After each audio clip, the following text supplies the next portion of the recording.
I'm Arthur Kemp, Managing Director at Exact Business Taxation Services Limited.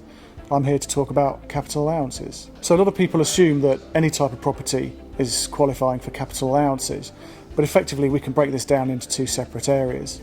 If we look at commercial properties, they all qualify. Anything which is a property where somebody doesn't live is what you can claim for. However, the owner may not be able to claim because they're outside of the scope to tax.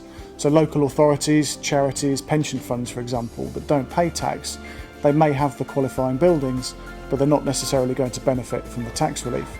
So all commercial properties qualify. If we look at residential properties, it's quite clear in the Capital Allowances Act that dwelling houses cannot claim. However, there's no definition of what a dwelling house is.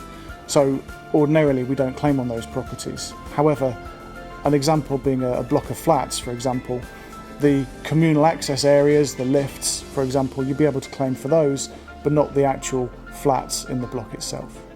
I'd recommend that if potential capital allowances claim is highlighted, that you undertake further investigation with a tax specialist, details of which are highlighted in your report.